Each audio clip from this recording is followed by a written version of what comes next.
मुबारक हो।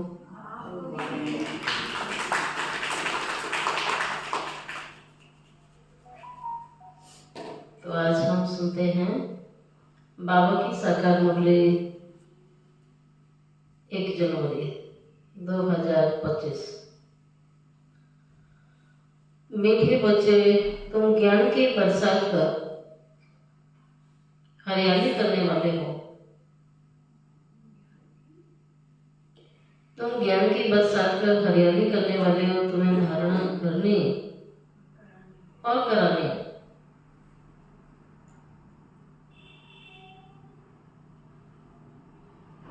प्रश्न, जो बादल बरसते नहीं उन्हें कौन सा नाम देंगे? जो बादल बरसते नहीं उन्हें कौन सा नाम देंगे? बाबा आज बोले वह सुस्त बादल हैं।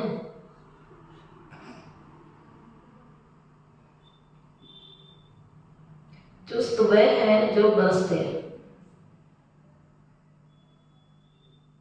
वह सुस्त बादल है, चुस्त वह जो बरसते हैं। अगर धारणा हो तो बरसने के बिना रह नहीं सकते। जो धारणा कर दूसरों को नहीं कराते हैं, जो धारणा करके दूसरों को नहीं कराते, उनका पेट पीठ से लग जाता है। वो गरीब हैं, प्रजा में चले जाते हैं। दूसरा प्रश्न, याग की यात्रा मुख्य मेहनत कौन सी?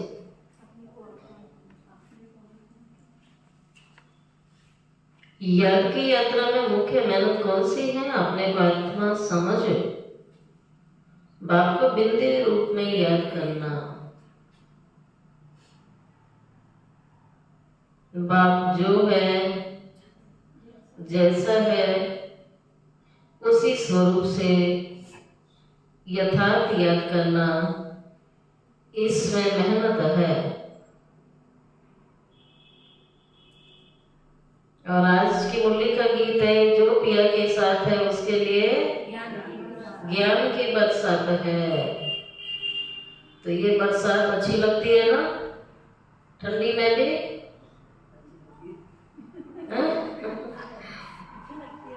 ज्ञान बरसात ठंडी में भी अच्छी लगती है, वो बरसात ठंडी में थोड़ी अच्छी लगती है। ये बरसात अच्छी लगती है। ओम शांति। जैसे सागर के ऊपर में बादल हैं, तो बादलों का बाप हुआ सागर, बादलों का बाप हुआ सागर। जो बादल सागर के साथ हैं उनके लिए तो बरसात है, जो पिया के साथ है उसके लिए बरसात है। वो बादल भी पानी भरकर फिर बरसते हैं। तुम भी सागर के पास आते हो भरने के लिए। सागर के बच्चे बादल तो हो ही, जो मीठा पानी खींच लेते हैं। अब बादल भी अनेक प्रकार के होते हैं। खूब जोर से बरसते हैं, बाढ़ कर देते हैं। कोई कम बरसते हैं। तुम्हारे में भी नंबरवार है ना। कोई हल्का हल्का बरसात करते हैं, कोई बहुत तेज करते हैं, कोई बाढ़ ही ला देते हैं। बाबा कहते हैं जैसे वो बादल अनेक प्रकार के होते हैं ना, तो मेरे बच्चे भी कई प्रकार के हैं। कई तो अनेकों का खूब कल्याण करते हैं, आप समान बनाते हैं, बाप का परिचय देते हैं, ज्ञान बरसात करते रहते हैं। तो ऐसे ही बाप कहते हैं सागर के बच्चे बादल को जो मीठा पानी खींच लेते हो। तो अनेक प्रकार के होते हैं, कोई कम बरसते, कोई बाढ़ करते। तुम्हारे में भी नंबरवार जो खूब जोर से बरसते, उनका नाम गाया जाता है। जैसे वर्षा बहुत होती है, खुशी होती है, यह भी ऐसे हैं जो अच्छा बरसते हैं, उनकी महिमा होती है। जो नहीं बरसते हैं उनके दिल जैसे सुस्त हो जाते हैं। बाबा कहते हैं जो बरसते नहीं है वो सुस्त हो जाते हैं, क्योंकि ज्ञान का वर्णन नहीं होगा तो चिंतन भी नहीं होगा। तो बाबा कहते हैं चिंतन करोगे तो वर्णन भी होगा, बुद्धि में टपकता रहेगा तो निकलता भी रहेगा। तो ऐसे बाबा कहता है फिर वो जैसे सुस्त हो जाते हैं, पेट भरेगा नहीं। पूरी धारणा न होने से पेट जाकर पीठ से लग जाएगा। फैमन होता है तो मनुष्यों का पेट पीठ से लग जाता है। यहाँ भी धारणा नहीं कराएंगे तो पेट जाकर पीठ से लगेगा। खूब बरसने वाले जाकर राजा रानी बनेंगे और वह गरीब। तो गरीबों का पेट पीठ से रहता है, तो बच्चों को धारणा बड़ी अच्छी करनी चाहिए ना। इसमें आत्मा परमात्मा का ज्ञान तो कितना सहज है, तुम अब समझते हो। हमारे में आत्मा परमात्मा दोनों का ज्ञान, नहीं आत्मा का था नहीं परमात्मा का था, ये दोनों ही ज्ञान पहले नहीं थे। तो पेट पीठ से लग जाता है, मुख्य तो है ही आत्मा परमात्मा की बात। मनुष्य आत्मा को ही नहीं जानते तो परमात्मा को फिर कैसे जान सकेंगे।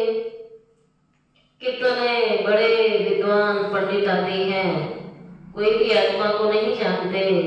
अब तुमको मालूम हुआ है कि आत्मा अविनाशी है। उसमें 84 जन्मों का पाठ भरा हुआ है जो सदैव चलता ही रहता है, नॉन स्टॉप, है ना, रुकता ही नहीं है, चलता ही रहता है। आत्मा अविनाशी तो पाठ अविनाशी, आत्मा कैसे ऑलराउंड पाठ बजाती है ये ज्ञान किसी को पता नहीं है। वह तो आत्मा सो परमात्मा कह देते हैं। तुम बच्चों को आदि से लेकर अंत तक पूरा ज्ञान मिला हुआ है। वह तो ड्रामा की आयु लाखों वर्ष कह देते हैं, अभी तुमको सारा ज्ञान है। तुम जानते हो इस बाप के रचे हुए ज्ञान यज्ञ में सारी दुनिया आखिरी क्या होनी है। बाबा कहता आखिरी इस ज्ञान यज्ञ में सारी दुनिया सुहा हो जाएगी। इसीलिए बाप कह देते हैं, क्या कह देते हैं, सुहा होनी है सारी दुनिया, इसलिए बाप कह देते हैं। इसलिए बाप कह देते हैं कि देह सहित जो कुछ भी है सब भूल जाओ, सब भूल जाओ, अपने को आत्मा समझो। बाप को और शांति धाम स्वीट होम को याद करो। ये तो है ही दुख धाम। तुम्हारे में भी नंबरवार पुरुषार्थ अनुसार समझा सकते हैं। अभी तुम ज्ञान से भरपूर हो, बाकी सारी मेहनत याद में है। जन्म जन्मांतर का देह अभिमान मिटाकर देही अभिमानी बने, इसमें मेहनत लगती है। कहना तो बड़ा सहज है, परंतु अपने को आत्मा समझें और बाप को भी बिंदु रूप में याद करें, इसमें मेहनत है। बाप कहते हैं कि मैं जो हूँ जैसा हूँ वैसा कोई मुश्किल याद कर सकते हैं। जैसे बाप वैसे बच्चे होते हैं। अपने को जाना तो बाप को भी जाना, अपने को भूले तो बाप को भूले, घर को भूले।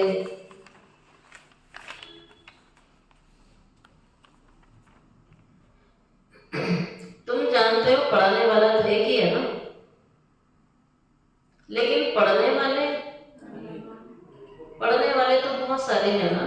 बाप राजधानी कैसे स्थापन कर रहे हैं वह तुम बच्चे ही जानते हो। बाकी शास्त्र आदि सब भक्ति मार्ग की सामग्री है, क्योंकि 2500 साल क्या करेंगे, भक्ति करेंगे ना, तो भक्ति में व्यस्त हो गए ना। इसलिए बाबा कहता वो भी ड्रामानुसार जरूरी था ना। इसलिए भक्ति की सामग्री बहुत अधिक है, क्योंकि भक्ति की भी बहुत टाइम है, पूरा 63 जन्म। और ज्ञान की सामग्री थोड़ी है, क्योंकि ज्ञान एक जन्म मिलता है। बाकी ये शास्त्र आदि भक्ति मार्ग की सामग्री है। समझाने के लिए हमको कहना पड़ता है। बाकी इसमें घृणा की बात थोड़ी है। शास्त्रों में भी ब्रह्मा का दिन और रात कहते हैं ना, परंतु समझते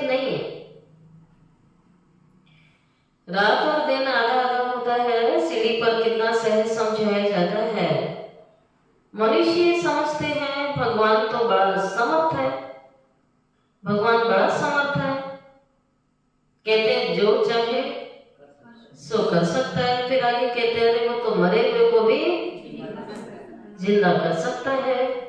लेकिन बाबा कहते हैं मैं भी ड्रामा के बंधन में बंधा हुआ हूं। अथॉरिटी सारी है, लेकिन बाबा कहते हैं मैं ड्रामा के बंधन में हूं। भारत पर तो कितनी आफतें आती हैं, फिर मैं घड़ी घड़ी आता हूं क्या? मेरे पाठ की तो लिमिट है ना। बाबा घड़ी घड़ी तो नहीं आते हैं, बाबा तो संगम पर आते हैं, एक ही बार आते हैं। जब पूरा दुख होता जाता है ना, तभी मैं अपने समय पर आता हूं। एक सेकेंड का भी फर्क नहीं पड़ सकता है। ड्रामा में हर एक का एक्यूरेट पार्ट नोधा हुआ है। यह हाईएस्ट बात की क्या है? रियनकॉर्नेशन। फिर नंबरवार सब आते हैं, कम ताकत वाले। तुम बच्चों को अभी बाप से नॉलेज मिली है, जो तुम विश्व के मालिक बन जाते हो, तुम्हारे में फुल फोर्स की ताकत आती है। पुरुषार्थ करके तुम तमो प्रधान से सतो प्रधान बनते हैं। औरों का तो पार्ट ही नहीं है। मुख्य है ड्रामा, जिसकी नॉलेज तुमको अभी मिलती है। बाकी तो सब है मटेरियल, क्योंकि इन आंखों से जो देखा जाता है। वंडर ऑफ द वर्ल्ड कौन है? बाबा कह रहा है वंडर ऑफ द वर्ल्ड। आज बाबा कह रहा है वंडर ऑफ द वर्ल्ड तो बाबा है। वंडर ऑफ द वर्ल्ड तो बाबा है। जो फिर तुम्हारे लिए क्या रास्ते हैं? स्वर्ग। तो वंडरफुल दुनिया वही ना, जहाँ कोई दुखदायी चीज नहीं होगी, दुखदायी मनुष्य नहीं होगी, सुखी सुख होगा, सुखों का ढेर होगा, अपरम सुख, ऊंचा तो ऊंचा भगवान। ऊंचते उस स्वर्ग की स्थापना बाप कैसे करते हैं, ये कोई कुछ भी नहीं जानते। तुम मीठे मीठे बच्चे भी, बाकी तो नहीं जानते, लेकिन बच्चे भी नहीं जानते। बच्चे जानते हैं, लेकिन नंबरवार उसमें बाबा कहते हैं जैसा नहीं जानते हैं, नंबरवार जानते हैं। उसमें भी नंबरवार पुरुषार्थ अनुसार जानते हैं, उस अनुसार ही पद मिलता है। फिर जिसने पुरुषार्थ किया वो ड्रामा अनुसार ही करते रहते हैं। पुरुषार्थ बिगड़ तो कुछ भी मिलेगा।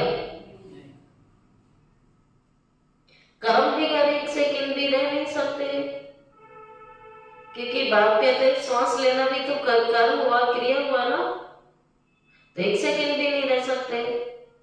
वह हठ योगी प्राणायाम चढ़ा लेते हैं, श्वास भी रोक लेते हैं। वो जैसे कि जड़ बन जाते हैं, अंदर पड़े रहते हैं, ऊपर मिट्टी जम जाती है, और मिट्टी के ऊपर पानी पड़ने से घास जम जाती है। हठ योगियों की बात बाबा सुना रहा है। श्वास रोक लेते हैं, जड़ बन जाते हैं, फिर मिट्टी गिरती रहती है, पानी पड़ा, घास जम जाती है, परंतु इससे कुछ फायदा नहीं है। बाबा कहते हैं परंतु बाप को जानते नहीं है तो कुछ फायदा नहीं है। कितना दिन ऐसे बैठे ही रहते हैं। कई तो जल लेते हैं, कई तो जल लेना भी बंद कर देते हैं। प्राणायाम चढ़ा के बस बैठ जाएंगे।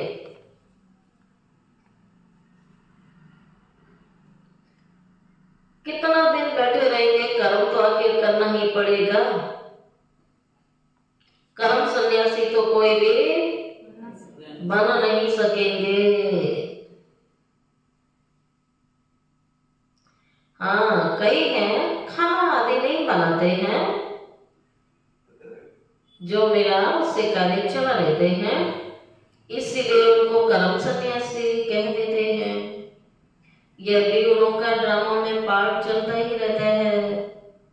निवृत्ति मार्ग वाले भी नहीं होते तो भारत की क्या हालत हो जाती। कितने सन्यासी है, देखो कुंभ के मेले में है ना, अब कुंभ का मेला लगेगा, कितने पहुंचेंगे, देश विदेश से सब तरफ से। मुझे लगता है ऐसा कोई साधु शेष रह नहीं जाता होगा जो नहीं पहुंचता होगा। सब पहुंचते हैं। कितने प्रकार की हठ क्रिया है। तो बाबू कहता उनका ये पार्ट है और उन्होंने भारत को थमाया पवित्रता के आधार से, वरना भारत की क्या हालत हो जाती आज। भारत नंबर 1 प्योर था। बाप पहले पहले प्योरिटी स्थापना करते जो आधा कल्प ही चलती है। बरोबर सतयुग में एक धर्म एक राज्य था, फिर डीटी राज्य फिर से स्थापन हो रहा है। ऐसे अच्छे अच्छे स्लोगन बनाकर के मनुष्यों को सुजाग करना चाहिए। फिर से डीटी राज्य भाग गया कर लो। अभी तुम कितना अच्छी रीति समझते हो। श्री कृष्ण को श्याम सुंदर क्यों कहते हैं, यह भी तुम अभी जानते। आजकल बहुत ही ऐसे ऐसे नाम रख देते हैं। श्री कृष्ण तो श्री कृष्ण से कंपटीशन कर लेते हैं।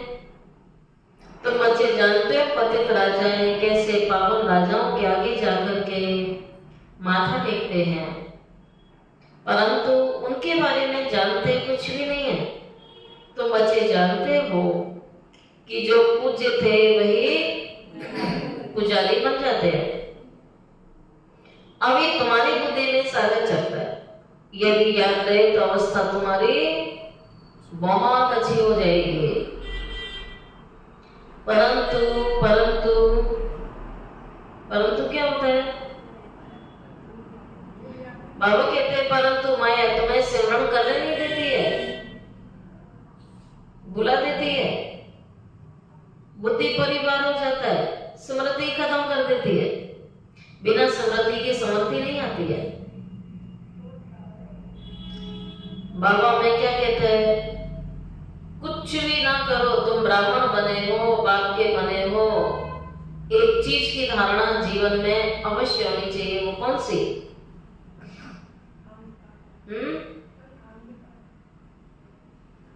सदैव आपकी अवस्था हर्षित मुख रहे। ये बाबा कहता है ये स्थिति आपकी रहनी चाहिए। ज्ञानी अर्थात खुश। बाबा कहता हर्षित मुख जीवन आपकी दिखनी चाहिए, जो अवस्था होनी चाहिए। अगर आपकी अवस्था रहती है तभी देवता कहा जाए। लक्ष्मी नारायण का चित्र देख कितना खुश होते हैं। राधे कृष्ण अथवा राम आदि को देख कितना खुश नहीं होते हैं जितना। हाँ, बाबू कहता है श्री कृष्ण के लिए शास्त्रों में हंगामे की बातें लिख दी। यह बाबा बनता भी श्री नारायण है ना। बाबा तो इन लक्ष्मी नारायण को चित्र देख करके बड़ा खुश होता था। बाबा तो पक्का भगत था इनका। बच्चों को भी ऐसे समझना चाहिए। बाकी कितना समय पुराने शरीर में होंगे, फिर जाकर के आप प्रिंस बनेंगे। बाबा कहता प्रिंस प्रिंसेस बनने की आपको खुशी रहनी चाहिए कि हम जाकर के बनने वाले हैं, ऐसी दुनिया के मालिक बनने वाले हैं। भगवान बाबा आकर के हमारे लिए ऐसी विश्व बना रहा है। कितना समय पुराने शरीर में रहेंगे, अरे जाकर प्रिंस बनेंगे, लक्ष्य है ना, ये भी तुम जानते हो। खुशी में बच्चों को क्या होना चाहिए? ये कौन सा गद्दा है? बाबा कहता है गदगद होना चाहिए। होते हैं खुशी में गदगद होते हैं। आवाज नहीं आ रही? खूब होते हैं। बाबा कहता है गदगद होना चाहिए। जितना पढ़ोगे उतना ऊंचा पद मिलेगा। ये ब्राह्मण जीवन बाबा कहते हैं मौजों का जीवन है, मौजों का युग है, खुशी का युग है, खुशियों का युग है। तो बाबा कहता है यही जीवन है, खाओ पियो खेलो मौज करो, पढ़ाई करो, बाबा को याद करो। जितना पढ़ोगे उतना ऊंचा पद मिलेगा, पढ़ोगे नहीं तो क्या पद मिलेगा।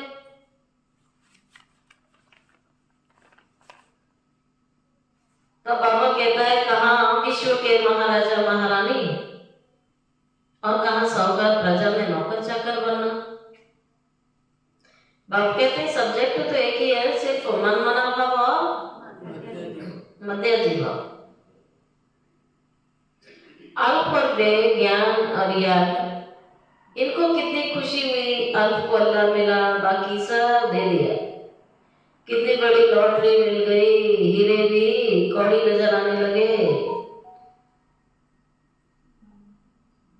तो क्यों ना बच्चों के अंदर में खुशी रहनी चाहिए ना। जैसे बाबा को नशा चढ़ गया तो समर्पण कर दिया, निश्चय बैठ गया कि बाबा करके कितनी ऊंची बादशाही देने आया है, तो क्यों हम मुफ्त में अपना समय बर्बाद करें। बच्चों के अंदर खुशी रहनी चाहिए। बाबा कहता है ऐसा ट्रांसलाइट का चित्र सबके लिए बनवाए, जो बच्चे देखकर खुश होते रहे। शिव बाबा ब्रह्मा के द्वारा हमको ये वसा दे रहे हैं। मनुष्य तो कुछ भी नहीं जानते, बिल्कुल तुच्छ बुद्धि बन गए।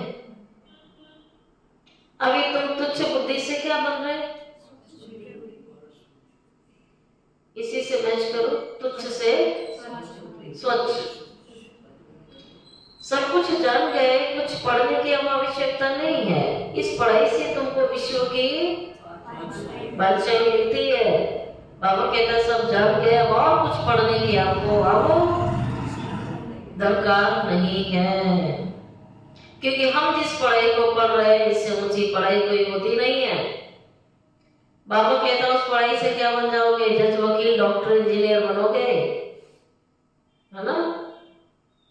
लेकिन बाबा हमें क्या बनाने आए हैं, प्रिंस प्रिंसेस बनाने आया है, महाराजा महारानी बनाने आया है, देवता बनाने आया है, राजाओं का राजा बनाने आया है।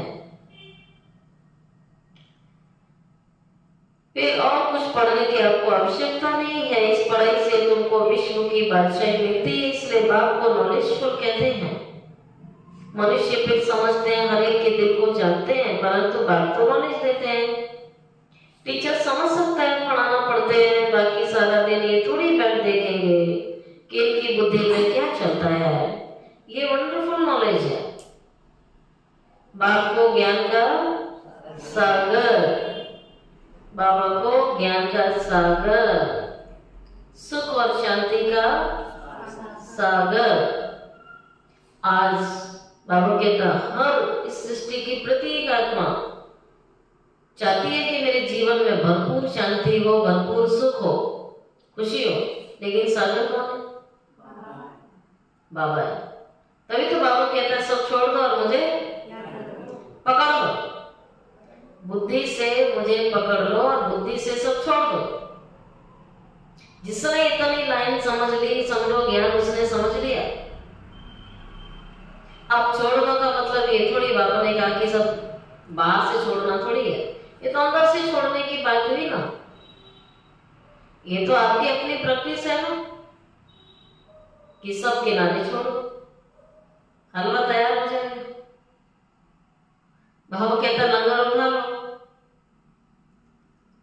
नैया बाप के हवाले कर दो। तो बाबा है सुख शांति का सागर, तुम भी मास्टर ज्ञान सागर बनते हो। फिर ये टाइटल उड़ जाएगा, अभी मास्टर ज्ञान सागर बनते हो, फिर ये टाइटल उड़ जाएगा और सतयुग में दूसरा टाइटल हो जाएगा। तब क्या लेंगे, सर्वगुण संपन्न, 16 कला संपूर्ण बनेंगे। यह मनुष्य का उच्च मर्तबा है, इस समय ईश्वरीय मर्तबा है। कितनी समझने और समझाने की बातें हैं। लक्ष्मी नारायण का चित्र देख बड़ी खुशी होनी चाहिए। हम अभी विश्व के मालिक बनेंगे, नॉलेज से सब गुण आ जाते हैं। अपना लक्ष्य देखने से रिफ्रेशमेंट आ जाती है। इसलिए बाबा कहता है लक्ष्मी नारायण का चित्र तो हर एक के पास होना चाहिए। बाबा कहता है जब अपना लक्ष्य देखोगे, अपना चित्र देखोगे तो रिफ्रेशमेंट आएगी, खुशी होगी। लक्ष्य का चित्र जरूर रखो। हाँ, ये चित्र दिल में प्यार बढ़ाता है, दिल में आता है। बस ये मृत्यु लोक में हमारा लास्ट जन्म है, फिर अमर लोक में जाकर के हम ये बनेंगे। तब तुम ऐसे नहीं कि आत्मा सो परमात्मा नहीं, ये सारा ज्ञान बुद्धि में बैठा हुआ है। जब भी किसको समझाते बोलो हम कभी भी किसी से भीख नहीं मांगते हैं। प्रजापिता ब्रह्मा के बच्चे बहुत हैं, तो दुनिया वालों से भीख नहीं मांग रहे हैं। ये सारा ईश्वरीय विश्वविद्यालय बच्चे आपस में मिलकर चलाते हैं। बाबा के बच्चे चलाते हैं, बाबा के बच्चे मिलकर कर रहे हैं, कोई बाहर से नहीं ले रहे हैं। प्रजापिता ब्रह्मा के बच्चे बहुत हैं, हम तन मन धन से सेवा करते हैं। ब्राह्मण अपनी कमाई से यज्ञ को चला रहे हैं ना, या धन ब्राह्मणों का लग रहा है, या कोई काला धन लग रहा है? नहीं, बाबा के बच्चों की शुद्ध कमाई से इतना बड़ा यज्ञ चल रहा है। सरेंडर होंगे उतना पद पाएंगे। जानते हैं बाबा ने बीज बोया है तो ये लक्ष्मी नारायण बनते हैं। पैसे यहाँ कम में तो आने नहीं है, क्यों ना इस कार्य में लगा दे। फिर क्या सरेंडर होने वाले भूख मरते हैं क्या? जो डरते हैं ना, तो बाबा कह रहा है जो समर्पित हो गए भूख मरते हैं क्या? वो बहुत समारोह होती रहती है। बाबा की कितनी समारोह होती रहती है। ये तो शिव बाबा का रथ है ना, सारी दुनिया को हेवन बनाने वाला ये हसीन मुसाफिर है। सारी दुनिया को हेवन बना के हेवन का मालिक बनाने वाला हसीन मुसाफिर बाबा है। परमपिता परमात्मा तो आकर हमको हसीन बनाते हैं। तुम सामने से गोरे हसीन बनते हो तो बाबा हमारा हुआ सलोना सलोना साजन। हम सब आत्माओं का सलोना साजन है। आकर सबको पूरा बना देते हैं, उन पर तो कुर्बान जाना चाहिए। याद करते रहते हैं तो याद करते रहना चाहिए। जैसे आत्मा को देख नहीं सकते, जाना जाता है, वैसे परमात्मा को भी जान सकते हैं। देखने में तो आत्मा परमात्मा दोनों एक जैसे बिंदु है। बाकी तो सारी नॉलेज है, ये बड़ी समझ की बातें हैं। बच्चों की बुद्धि में नोट रहनी चाहिए। बुद्धि में नंबरवार पुरुषार्थ अनुसार धारणा होती है। डॉक्टर लोगों को भी दवाइयां याद रहती है ना, कितनी सारी मेडिसिन उन्हें याद रहती हैं। ऐसे थोड़ी कि पेशेंट आएगा तो किताब खोल के देखेंगे, याद रहता है। ऐसे नहीं उस समय बैठ किताब देखेंगे। डॉक्टरी की भी पॉइंट होती है, तो ऐसे वकीलों की बैरिस्ट्री की भी पॉइंट होती है ना। तुम्हारे पास भी पॉइंट्स है, टॉपिक्स है जिस पर समझाते हो। कोई पॉइंट किसको फायदा कर लेती है, कोई को किस पॉइंट से तीर लग जाता है। पॉइंट तो ढेर की ढेर है। जो अच्छी रीति धारणा करेंगे, अच्छी रीति सर्विस कर सकेंगे। बाबू कहता है सेवा में मन किसका लगेगा? जिसकी धारणा होगी। धारणा वाले का सेवा में मन लगेगा। आधा कल्प से महारोगी पेशेंट है। आत्मा पति तो बनी है, उसके लिए एक अविनाशी सर्जन बाबा हमें क्या देता है? रोज क्या लेने आते हो? रोज दवाई लेते हो। गोली का नाम? गोली का नाम पता नहीं, कितने दिन हो गए दवाई खाते हुए। मन मना भावा। वैसे सर्जन कभी बीमार नहीं होते, हमारा सर्जन बीमार नहीं होता है। दुनिया में तो डॉक्टर बीमार भी होता है, शरीर छोड़ के भी चला जाता है, लेकिन हमारा सर्जन कभी बीमार नहीं होता, बाकी सब बीमार पड़ जाते हैं। अविनाशी सर्जन एक ही बार आकर, अच्छा इंजेक्शन का नाम क्या है? मनमनाओ। गोली भी वही है, इंजेक्शन भी वही है, महामंत्र भी यही है। तो एक चीज तो याद रखनी है, तो एक ही बाबा है, एक ही उसका महामंत्र है। तो मनमनाओ का इंजेक्शन लगाते हैं, कितना सहज है। चित्र को पॉकेट में रख दो सदैव। क्या सुना? पॉकेट है ना सभी की, बाइक की तो होती ही है। तो आज बाबा कह रहा है पॉकेट में चित्र रख दो। माता के पास रखती हैं तो पर्स में रख लो, ठीक है।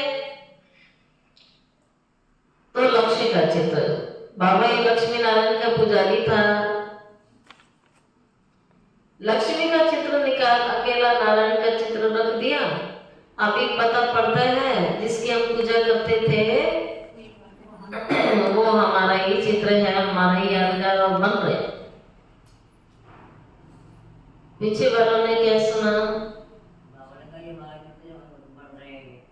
लक्ष्मी को विदाई दे दी, तो ये पक्का है हम लक्ष्मी नहीं बनूंगा। लक्ष्मी पैर दबाई अच्छा नहीं लगता है, तो उनको देखकर पुरुष लोग स्त्री से पैर दबाते हैं। ये पिक्चर फॉलो किया, फिर वहां थोड़ी लक्ष्मी ऐसे पैर दबाएगी। पहली बात वहां देवताएं थोड़ी ना थकेंगे। ये रस्म रिवाज वहां नहीं होती है, ये रस्म रावण के राज्य की है। इस चित्र में सारी नॉलेज है, ऊपर में त्रिमूर्ति भी है। ये नॉलेज को सारा दिन सिमरन करके बड़ा वंडर लगता है। भारत अब स्वर्ग बन रहा है, तो कितनी खुशी है। और ऊपर से हम सब कहाँ के रहने वाले? भारत। तो बाबा कहता है देखो, भारत देश में जन्म हुआ, भारत देश में राज्य किया, भारत में बाबा आया, भारत को फिर से बाबा स्वर्ग बना रहा है। तो भारतवासी होने का भी बहुत बड़ा नशा है। इसलिए बाप कहते हैं इस भारत को बाबा स्वर्ग बनाता है।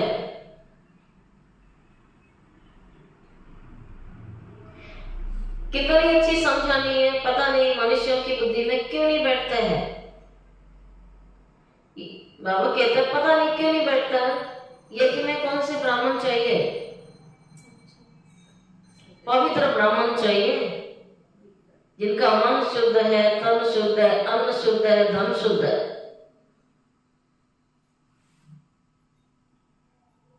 यज्ञ में पवित्र ब्राह्मण चाहिए। ये बड़ा भारी यज्ञ है। सारे विश्व में प्योरिटी लाने का है। वो ब्राह्मण भल ब्रह्मा की औलाद कहलाते भी हैं, परंतु वह तो मुखवंशावली है। ब्रह्मा की संतान तो पवित्र मुखवंशावली थे ना, तो उनको ये समझाना चाहिए। अच्छा मीठे मीठे सिखी लते बच्चों प्रति माता पिता बाप दादा का याद प्यार। Good morning. रूहानी बाप की रूहानी बच्चों को नमस्ते। रूहानी बच्चों की रूहानी बाप दादा को याद प्यार, गुड मॉर्निंग और नमस्ते नमस्ते नमस्ते। शुक्रिया बाबा, हैप्पी न्यू ईयर बाबा, शुक्रिया बाबा। धारणा के लिए मुख्य सार। फर्स्ट पॉइंट है स्वच्छ बुद्धिपन, वंडरफुल ज्ञान को धारण कर। वंडरफुल ज्ञान को धारण कर। बाप समान मास्टर ज्ञान का सागर बनना है।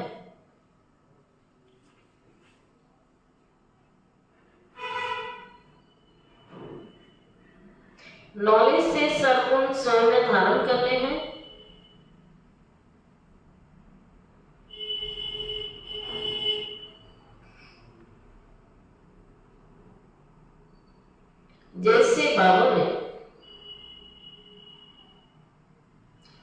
तन मन धन सर्विस में लगाया, सरेंडर हुए, ऐसे बाप समान अपना सब कुछ ईश्वरीय सेवा में सफल करना है। सदा रिफ्रेश रहने के लिए एक ऑब्जेक्ट का चित्र साथ में रखना है। लक्ष्मी नारायण का चित्र पॉकेट में रखना है सभी को, और देखते रहना है, हर्षित होना है, लक्ष्य याद रखना है। वरदान, नए वर्ष का वरदान, एक रस स्थिति द्वारा सदा एक बात को फॉलो करने वाले प्रसन्न चित्त भव। एक रस स्थिति द्वारा एक बात को फॉलो करने वाले प्रसन्न चित्त भव। आप बच्चों के लिए ब्रह्मा बाप की जीवन एक्यूरेट क्या है?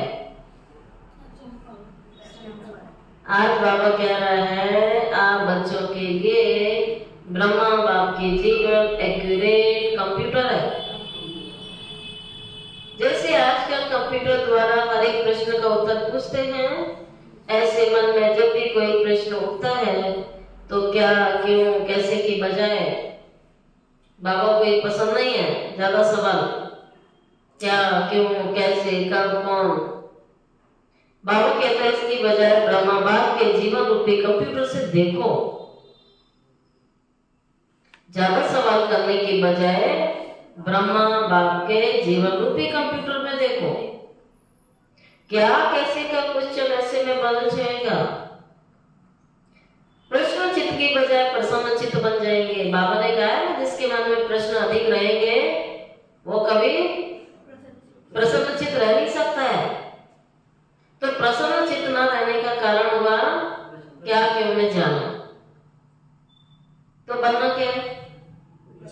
प्रसन्न चित्त बनना है कि प्रश्न चित्त बनना है?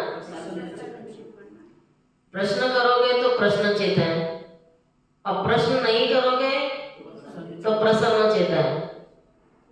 तो प्रसन्न चित्त अर्थात एक स्थिति में एक बाप को फॉलो करने वाले, बुद्धि सदैव एक बाप की तरफ हो, शिव बाप की तरफ हो, ब्रह्मा बाप की तरफ हो। बस जो बाबा ने कहा वो ब्रह्मा बाबा ने कैसे करके दिखाया, तो ब्रह्मा बाबा की जीवन कंप्यूटर समान उस कंप्यूटर में देखो। बाबा की जीवन ही कंप्यूटर। स्लोगन, आत्मिक शक्ति के आधार पर। Line complete. आगे का क्या स्लोगन हो सकता है? आत्मिक शक्ति के आधार पर सदा स्वस्थ रहने का अनुभव करो। पुराना शरीर पुरानी दुनिया में रह रहे हैं, लेकिन बाबा कहते हैं आप आत्मिक शक्ति के आधार पर सदा स्वस्थ रहने का अनुभव करो, विल पावर के द्वारा। अच्छा, आज मधुबन का जो डायरेक्शन आया है, सभी ब्रह्मा वर्ष 1 जनवरी से 31 जनवरी तक विशेष अंतर्मुक्ता की गुफा में बैठ पूरा एक मंथ। कौन सा मंथ होता है? जनवरी मास तपस्या का मास होता है। अंतर्मुखी रहेंगे, मौन रहेंगे, ये सब तपस्या का समय चल रहा है। तो अंतर्मुक्ता, बहुत कम बोलना है, अंतर्मुखी रहना है, ये लक्ष्य रखना है। तो अंतर्मुक्ता की गुफा में बैठ योग तपस्या करते हुए पूरे विश्व को अपनी शक्तिशाली मनसा के द्वारा विशेष सकाश देने की सेवा करना। इसी लक्ष्य से इस मास के पत्र पुष्प में जो व्यक्त इशारे भेजे गए हैं वह पूरे जनवरी मास में मुरली के नीचे भी लिख रहे हैं। आप सभी इन पॉइंट्स पर विशेष मनन चिंतन करते हुए मनसा सेवा के अनुभवी बनो। तो आज का अव्यक्त इशारा है, अपनी शक्तिशाली मनसा द्वारा सकाश देने की सेवा करो। तो उसके अंदर है आप शांति दूत बच्चे कहाँ भी रहते, ये प्रैक्टिस करेंगे सारा दिन। आप शांति दूत बच्चे बच्चे कहाँ भी रहते, चलते फिरते, अपने को शांति दूत समझ के चल। जो स्वयं शांत स्वरूप शक्तिशाली स्वरूप में स्थित होंगे वह दूसरों को भी शांति और शक्ति की सकाश देते रहेंगे। चल, ओम शांति।